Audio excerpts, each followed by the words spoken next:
For many Georgians, these documents are critically important. A power of attorney is often needed for well-meaning family members or caregivers to give the assistance that's needed. However, there are criminals who have used power of attorney documents as a vehicle for theft and abuse. The objective of House Bill 221 is to do three main things. To first of all, institute parts of the Uniform Power of Attorney Act, which has already been implemented in 21 other states in this country.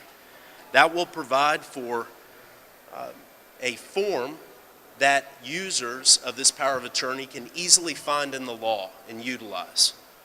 Two, it will require that agents be held to a fiduciary responsibility to the principal, where they are acting in the principal's best interest at the time of use, and it will give procedures for financial institutions who are asked to honor these documents.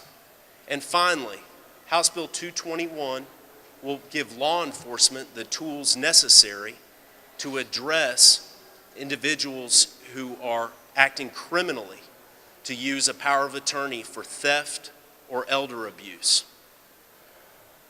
As I mentioned, 21 other states have implemented this legislation, and passage of House Bill 221 would make Georgia the 22nd state. This legislation has received a great deal of support from advocates in the state, including the Alzheimer's Association of Georgia and AARP Georgia. I'm also very honored to have here with me today the director of the GBI, Vernon Keenan. Director Keenan has worked tirelessly to promote safety of all of Georgia's citizens, particularly those populations which are most vulnerable. And at this point in time, I'd ask Vernon Keenan if he would please make some comments. Thank you. Thank you, sir.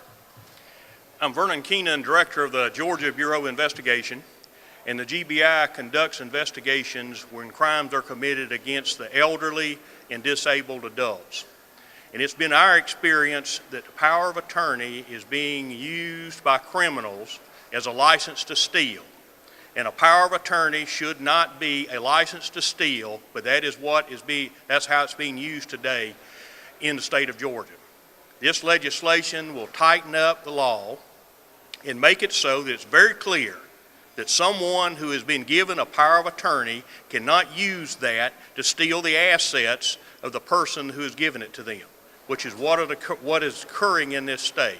The financial exploitation of the elderly and the disabled adults is rampant. This will be a major step which will give law enforcement and prosecutors the tools to address this type of crime. We want to stop the elderly and disabled adults having their assets stolen by family members and others who get that power of attorney. And when they steal all the assets and they're confronted by law enforcement, they pull out that power of attorney and wave it around like it's their defense. This law will change that. We do not want law enforcement and prosecutors believing that just because someone has a power of attorney and they have abused it, that it is a civil matter. It is a crime. It's an absolute crime against the elderly and disabled adults, and we want to stop that.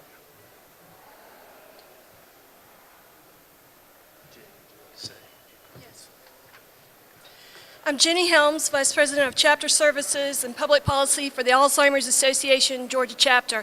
And I'd like to say that this legislation is vital to families facing Alzheimer's disease because people with Alzheimer's are easy victims to people abusing the power of attorney. It takes the assets that are needed for care and diverts it for criminal use. We are very grateful to Representative Chuck Efstration for taking the leadership on this bill. We're very grateful for our partners, the Georgia Bureau of Investigation, AARP. We're very grateful for the opportunity to work with banks to give them the protection they need. This legislation is vital, and we're looking forward to the passage of it. Thank you.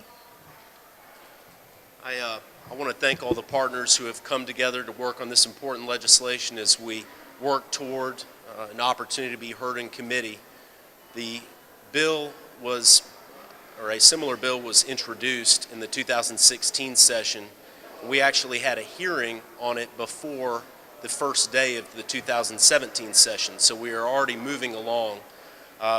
But we are look forward to an opportunity for House Bill 221 to be heard.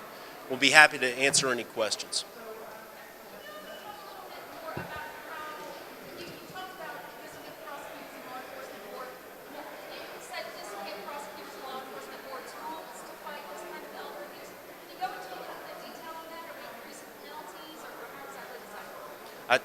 If I could, just briefly, I think an important